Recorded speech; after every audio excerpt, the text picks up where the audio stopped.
Good morning. It's Sunday morning here in Cuenca, Ecuador. It's just about sunrise, so it's getting light outside, but it's still early. It's 6:30. We're on Eastern Standard Time. I mean, no, Central Standard Time this part of the year. And I thought I'd just check in and kind of chronicling the Gangsta Grannies Global that are here for the July cohort. So it's the second half of this year's Heal Together initiative participants.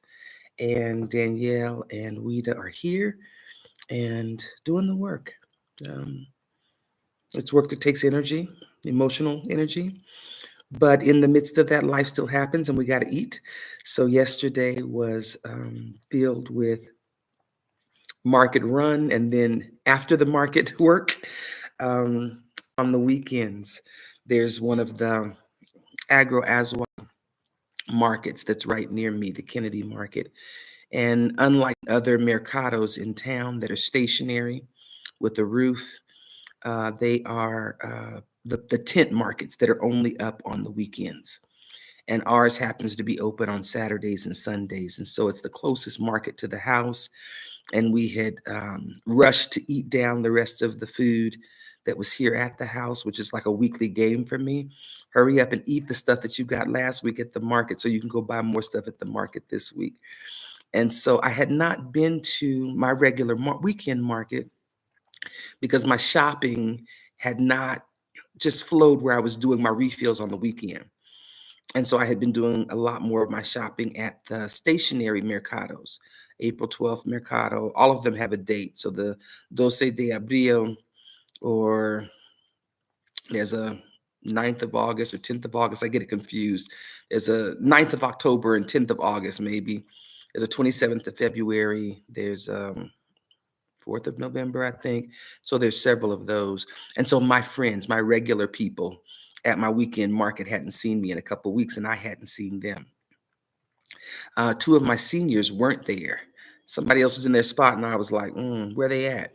But some of my regulars were there. There's a lady that I often buy flowers from. I didn't today because we had been at the flower market the day before. But to see her and get hugs, and my coffee guy, Andy. And he says, wait, wait, wait. And as I walk up, and he remembers my name, LaRahna. And the joke was that, LaRahna or some other names that sound like that might be, very fancy, like the Queen, and it's like, nope, the frog, which is what my name sounds like when people say it. And so it's just nice to go back and see my familiar friends and faces, the lady that I sometimes get breakfast, but definitely my ice cream lady. And so at early in the morning, I pull out my 30 cents and get my ice cream cone from her. She makes handmade, small batches of handmade ice cream. And yesterday's options were rum raisin, chocolate, or coconut. So I did the rum raisin. She also had eggnog she was selling, and that was the first time I had seen someone selling fresh eggnog at the market. I didn't get any because the ice cream was enough, but we did that. The ladies got some fresh juice where they stand there and they watch them, make it. It's cucumber and pineapple and parsley and orange, green orange, something, I think the sour orange maybe, and apples. And you watch them make this in front of you, it's fresh. And we had chocolos, which is one of my favorites. It's like a thicker tortilla made out of the chocolo corn, which is like the closest to our sweet corn. So anyway, we did that, and I have a method. I do one pass because I got to look and see, and whose strawberries look good, whose broccoli looks good, who has red cabbage, and then I go back and usually make my purchases once I've kind of scanned the market, or at least the parts that I usually go to. There's one stand that I usually get my melons and fruit from. Well, watermelon, cantaloupe, sometimes papaya and pineapples from, and just maneuver because there's lots and lots and lots of vendors. There's probably, I don't know, 30 or 40, maybe more vendors out there. Then there's the food court. And so you have vendors that are cooking, live there, 8x8 tent, and they've got a whole restaurant there. And then there were some new things. There was a new flower lady that I saw that had a lot of different things. And then there was one of the energy cleaners there, the limpiezas. I forget. It's close to the word for cleaning, but they're energy cleaners. And she was there at the market and took time um, for Wida to be able to participate in that process. I won't say ritual, but the process. And because I knew she'd be speaking, what we did was we I spoke to her before and said, "These are my friends. I got a little bit of Spanish, and they got a little bit of Spanish too, but probably not enough to understand you. Would it be okay if we record?" And at that point, we can take the tape and be able to translate and get all of the rest of the message, anything that we can't really pick up. And sometimes it's difficult. They're talking fast, and it's, just don't have all the words for new situations and environments. And so she was gracious enough and said, "No problem." Said, "Yes, definitely, that is okay." And did the cleaning, and even the one of the waters, the scented waters that you put on your hands. And for both of us, Danielle and myself, we were standing by, we were chaperoning her, but we were recording, and to put that on there and inhale those aromas. And so it was just really interesting. It's always interesting for me to watch those process. They have all kind of things. Sometimes peppers and the ají peppers, which are like a hot pepper that look like a red bell pepper. And you don't know it's not until you look inside and it's got these black seeds. But the eggs, she took the egg and she runs it all over, and they crack the egg into a glass, and she reads the energy based on what that egg is doing. I don't understand it all. And this is one of the beauties of just being in cross cultural environments. I don't have to. Um, there's some benefits in moving stuck energy. And the ladies and I have talked about that a little bit since they've been here. And so I don't have to understand what the process is doing to honor and respect the process has value. The way I see people engage with the cleaners, usually women, are respectful. I'll see them standing in line and have their children there, and um, being treated in this way. And they're taking these bundles of herbs, and I saw her, and she's whipping it across your body. And at one point, she rubs these herbs together, look like to release the volatile oils or whatever in the herbs, and does this. And she's got different things that she sprays on her, and it's very intrusive. She lift her shirt up and do something there, and she had some sort of ash, almost like Ash Wednesday in the Catholic tradition, where she was putting on there. It might have been charcoal, but her stomach and her back, and so we're out in public, and she lifted her shirt up a little bit, and she's doing that. But there's not that element of shame for being out in public doing this, and having this lady lift up your shirt in the front and the back, and touch you, and really be intrusive in your space. But it was just a really wonderful experience to be able to have and to share with Wida. And then we came home, and it's like, okay, we have to rest now, because the market is a whole experience. We've had something to eat. They had some of the sausage, which Danielle says like boudin. And I was like, yeah, that's exactly what it's like. It looks like a sausage, but really it's meat and rice and spices in like a sausage casing, and it's fried like that. And so we had that, and the choclo, which is the corn and cheese, and they make it into like a kind of pancake-ish, thickness. And I like them. And we had that, and I had the ice cream, and they had the juice. And we came home and rested, because all of this is very physical. It's very physical. Everybody has their bags. We have the bag of bags, and everybody has to share in that. That's part of the work exchange, that I provide the groceries, but they may be responsible for, meeting their nutritional needs or their snack desires. But I cook a lot. So a lot of the meals are meals that I have cooked so far. It's not every day, but a lot of days. I do a lot of cooking, and so they're welcome to participate in that. But it's having the ingredients so that each person can really make decisions about when they're hungry and what they want to eat, and then just share in what's happening here. The cherimoya, just different varieties of things that are available to eat, that may be unfamiliar. Um, the two that we got yesterday that I think were less familiar were the cherimoya and the dulce pepino, sweet cucumber, that really tastes almost like a honeydew melon. like a low sweetness honeydew melon. That's kind of the flavor. And then Weta was telling me there's a farmer in North Carolina that's growing some of those, which was really cool. And so then we came back. We rested, and did our healing circle work. And that takes energy.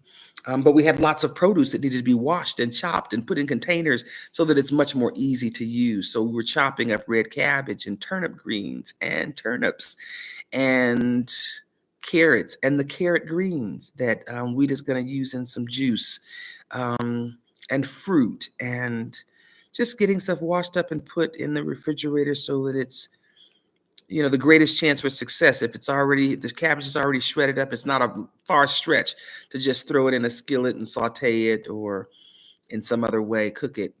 So we did that, and that takes a lot. It takes a lot. So market day sometimes it's like a whole day, but it may be a couple of episodes doing the market shopping, and then coming back, and then putting away all the market hauls and preparing them and washing things and getting them ready for the week. So we did that. And then healing. Um, each day in these first 10 days, they're working through step one of the process. If you'd like more information on the process, feel free to go to any of the websites. The Global Underground Railroad.com is the website for the International Welcome Center, the Healing Center here. And there's links to the books. The book that they're working out of, the tools are shared in, is, let me get a copy. It's over there on the table. Revolution Must Come to Our House, Our Home. It really talks about this work. Oh, let's see. I'll share. Just happen to have a stack of books on my table. But this is the one that they're working out of part 4 of this book. The first part really talks about the vision of this work, the big overarching picture. What's the Global Underground Railroad? What's the social tech work?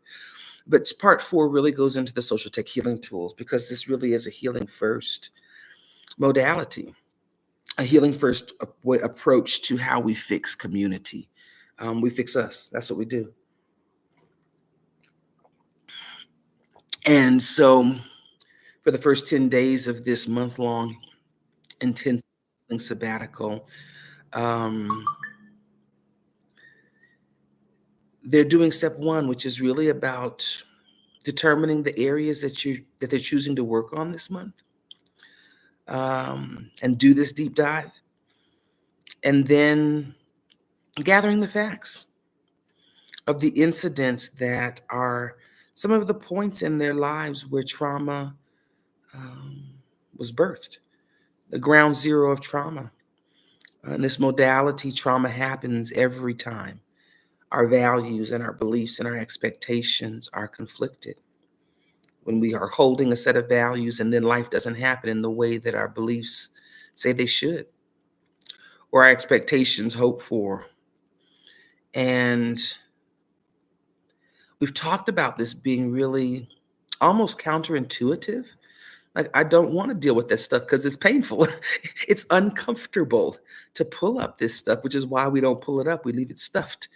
I don't want to pull up uncomfortable stuff in my life, and yet that's the challenge, to go there and let's pull that stuff out, but not just for the purpose of reobserving or going through a process, the steps to unweave the damage that those events have caused us.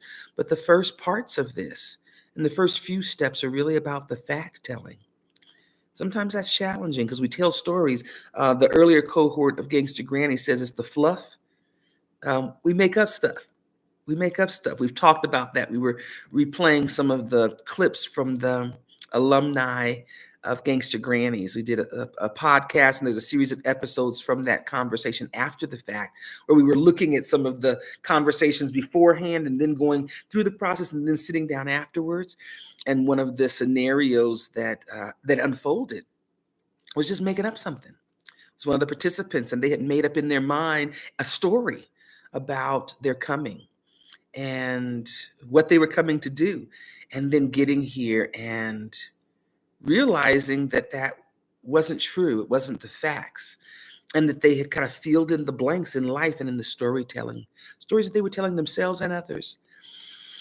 And so this process, even though it may seem on the front side counterintuitive, it is going to those places. It's pulling them out. It's learning to sit with those emotions so the emotions have time to do what they do. Feel them, let them flow through you until you're done. If it's a situation that caused you to feel angry or sad or all of the other emotions that we have the opportunity to experience in this humanness, let them feel them and then let them fade away. Learning to deal with our emotions, learning to accept them for the information that they might be able to provide us. And so they are doing that.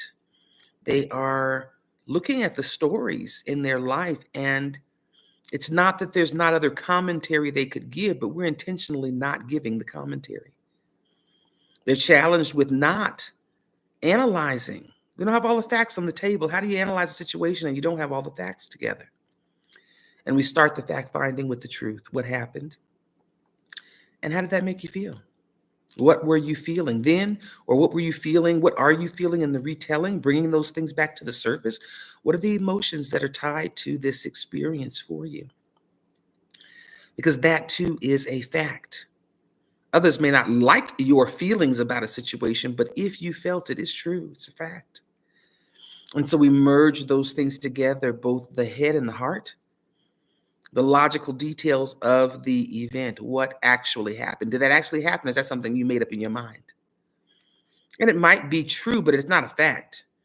You might think that somebody's thinking that thing, but if they didn't say it to you, you're just guessing. And so it's challenging them to really do fact telling to themselves as they retell these stories, and also to do fact telling to themselves when they acknowledge the feelings. I know for me, that was hard as I began healing. I don't feel nothing, cold, numb. I don't have the energy to feel anything. And if I do, that may take me down a road that takes me away from surviving, like in the literal. And so for me, it was like your heart's frozen and thawing out, being able to come to what those emotions are and feel.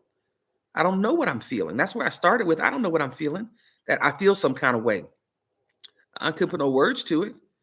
One, because I was putting a lot of energy into not feeling. And so part of this is really putting words, not just feeling it. I feel some kind of way. Great. Good start. Good start. But this process challenges you to go further. What are you feeling? And so ladies are challenged with putting words to it. Putting words to it. These are tools for how to be socially sustainable. And if you can't explain how you're feeling, what you're feeling, then the only opportunity that I have to be involved in that space with you is to guess. And that leaves potentially to misunderstandings. I'm going to get another thing that came into the house. One of the yappas, one of the gifts that the ladies brought, Wida brought to me. She's been using the feeling wheel. And so she brought me a feeling wheel. And I'm super excited about it. One, because I like yappas or regalos, gifts. But it's a feeling wheel that helps us to be able to see or have some words to put to, let's see, upside down, what we're feeling. So I'm going to see about getting this up today. Let's see if I turn it this way. I'm trying to look in the camera and do what I'm doing. Anyway, that's exciting to me. It's been sitting on my table, and I was like, don't do anything with it till you decide what you're going to do with it. And so it's got some hooks that I'll have to figure out how to do, and some clips. So I'll be working on that, figuring out how to do this and get it up. But they're challenged with putting words to it. Acknowledging you're feeling something. And sometimes that takes courage to even acknowledge that I'm feeling something. But then putting words to it is a part about community. How does community work well together? If you communicate your stuff and I communicate mine, then I know what's happening with you and you know what's happening with me. one of my coffee cups. One of my friends, Candy Sugarman, Nick's Pottery. And this cup just feels like morning joy. It's way too big for coffee, but I put coffee in it anyway. It's great for fruit. It's bowl size, but it gives me joy. So um, it's my coffee cup this morning. So they're doing that. This is we're a couple days in, and the goal, the expectation, the exchange is that they will be doing 30 healing cycles um, this month. So if you think through your life, think about 30 incidents in the relationships in your life that cause you some discomfort, some emotional discomfort, and go there. Go there. Go there. Pull those emotions up to the surface. Sit with those emotions. Not push them away. Not dismiss them. Acknowledge them and let them be. And that's where they are in the process. And so each day they're doing about 3 of their step ones and are participating in our healing circle, which allows us as community to support each other as they do their readings.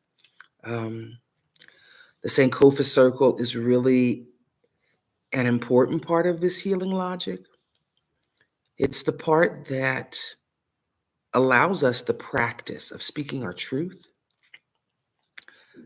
speaking the things that many of us for a long time wanted intentionally to keep quiet. I don't want this ever to come to the surface. I don't want to ever speak these things out loud because that almost makes it real.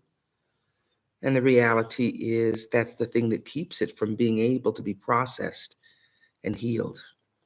And so that part is really a sacred space that's created for the participants to be able to share their truth and be supported and affirmed. Um, Community is where we realize that sometimes these things that we've bared alone, that we could bring them to community and be held in that space of community with others who may be able to identify with some parts of your experience too. The Sankofa circle is a bit of the me too. I too have felt anger. I don't know what your anger feels like, but I know what anger feels like in me. I can think of some situations where anger has boiled up as an emotion. And no, I don't understand what you have gone through because that would be impossible for me to understand. But I know what I went through in a situation where my anger or my frustration or my fear or my feeling of helplessness or my feeling of insignificance or feeling unsupported or unloved or any number of things that we feel, bringing that into the community space where we realize that others too have felt some of these things and carried some burdens as heavy as ours through life. And that collectively we are working on getting better. It's not that we're not healing. It's not that we're not making progress. It's just saying that whatever our best is, we're doing our best. Whatever our best is, we can do better through healing. The parts of me that are not loving is part of the damage that I carry. And that this process is about saying, I'm not fixing me, I'm uncovering me. That's really what we're doing. The me underneath all of the damage I've picked up in life is true. That's the real me. And sometimes that can't be reflected in my life because there's damage in the way of that reflection. It's in there. This healing process is really about that uncovering. How do you take those layers off that aren't true? They aren't the truth of who you are. How do we stop saying that's me? No, it's not. That's the damaged parts of you, but that's not the truth of who you are. And so the ladies are doing the work and it's heavy. It's emotionally heavy. That's part of why being able to come and have the space to invest in yourself, to take as much of your life currency, your energy, and give it to you. It's really a symbolic way, a real practical symbol of saying, I'm worthy of my best energy. And what's the best thing I could do with my energy, like in the whole wide world? Heal me. Heal me. Restore me to the place where I am living my truth more and more, but in as much of life and as many areas of my life as I possibly can. And that's the work that these ladies are doing, and that's the work that we're honoring. I hope that you're following them. I hope that you're checking out their social media as they really chronicle their own journey this month and all the things that kind of interplay and come up, all the feelings and the experiences that they're having here. You can find them on Instagram or on Facebook. You can go to global. You can go to Gangsta Grannies Global. It's pinned in the chat. And I've got some links to their social media there, as well as the other Gangsta Grannies that came earlier this year. You can check out some things that they are sharing or have shared. And if you'd like more information about our training, um, everyone doesn't have a month to come down, and they may not have the energy or the readiness to do the intensive month. It's intense, but we offer a healing vacation retreat format, which works with you for a week, wrapped around with some really cool excursions to be able to help you refuel and to just give you joy, give you joy. Um, and though I oftentimes book those individually, book those privately, you can reach out and check the calendar and give us some dates, and we'll see if we can accommodate your dates. But we also have a really cool experience. We are doing the Soul Safari Healing Vacation Retreat in Kitale, Kenya. And so you can come to Cuenca, but we'll be offering the retreat with some different excursions and some different people in Kitale, Kenya in November, the 6th through the 13th. It floats over the holiday weekend in November. And to have you, if healing is important to you, um, I'm excited about it. This is going to give us an opportunity to do this work in Africa with leaders from the African continent, leaders from Kenya, our host and his network of leaders working with the youth in Kenya and neighboring countries. And we're anticipating having leaders from not only Kenya, but Uganda and Rwanda and Tanzania. So it'll be a really cool opportunity to truly heal together in a very global way. And so there's 13 spaces at this retreat available for those coming into Africa from the diaspora or other parts of Africa. And it's open to everyone. We'd like to get all of those spaces reserved because that gives us the full budget to be able to allow some sponsorship to happen with the leaders there. And so we want you to come and join us. The cost is the same price as coming and doing the healing vacation here. And so we want you to come and participate. You can find more information on our collaborative page, nowastedtime.com, or on the International Welcome Centers page, globalundergroundrailroad.com. Um, want you to definitely check out the Gangster Grannies this month. They'll be here through August 15th on this 30-day intensive healing sabbatical. They're sharing their stories, and you can find their social media links on gangstergranniesglobal.com. It's Danielle Brooks and Weta Patton. They're both on Facebook and Instagram. And just give them your support. When you check out their posts, reply and let them know if you're supporting their healing journey. I think supporting healing is a good thing, and giving that emotional support makes a difference. And so I'm excited to share with you. If you'd like more information about the healing tools they're using, feel free to check out the book. Part 4 shares with you about these healing tools in a way that you can walk through it. On my YouTube channel, there's some playlists. The video leads from the 30-day healing challenge that we did a couple of weeks back are there, where you can go and join that yourself and take yourself on a 30-day healing journey. But there's also video training tools to be able to help you walk through the explanation of these tools and use them. The books are available digitally, an ebook, and they're also available on Amazon, part of our social tech series of training tools. And reach out. You can reach out to friends at nowasted.com and reach out to me here at the center if you'd like more information about other offerings. There's a lot of information on the websites. You can find a lot of the programs, our leadership training, the internship programs, learning how to do to use these tools in a professional capacity, learning how to create umbrella houses, especially if you want to be a part of the Global Underground Network and create healing places globally. So reach out. We've got some construction projects that are in motion in building some intentional communities, both here in Ecuador and back in the United States. And we've got a lot of things going on that my social media doesn't always show. But if any of this really resonates with you, reach out. And by all means, really consider your own personal investment in your healing. What are you investing in your own healing?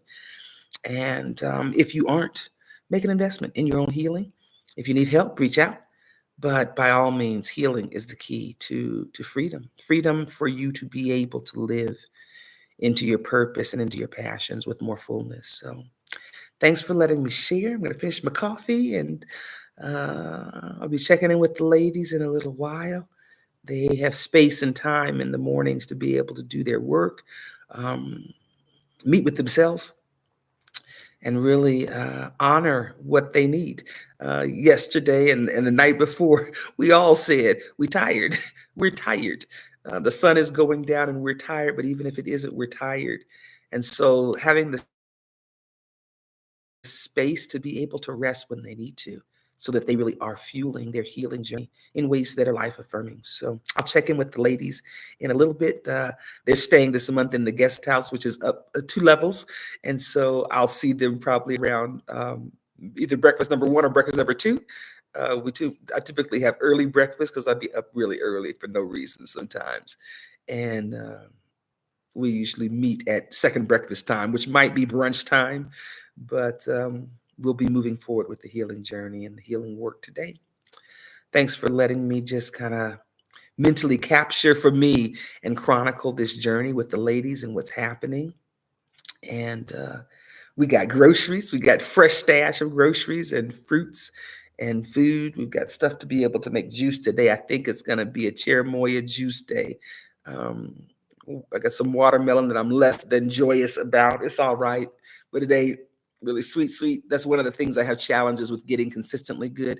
We're in a cooler climate, so it comes from the coastal areas, or maybe it's grown here. It's just not always sweet like the pineapple. Pineapples are a dead hit every time, almost without fail. And even cantaloupes are almost always a really good um, tasting fruit, but watermelons are hit or miss. So this one's going to probably end up as juice because it's not as sweet. It's nice and juicy, but not as sweet as I really want it to be. Not as sweet as that last watermelon, which really was on point. So we got stuff to make juice and fruit and eggs. And I don't know what breakfast is going to be today. Maybe juice and omelets. We'll see. Yet to be determined. All right. Thanks for letting me stop in and join you into the journey, and reach out, give our ladies support, and invest in your own healing. My prayer is always for you to live life fully today in a real literal way. I'm going to try my best to do just that. Thanks again. Take care. Bye.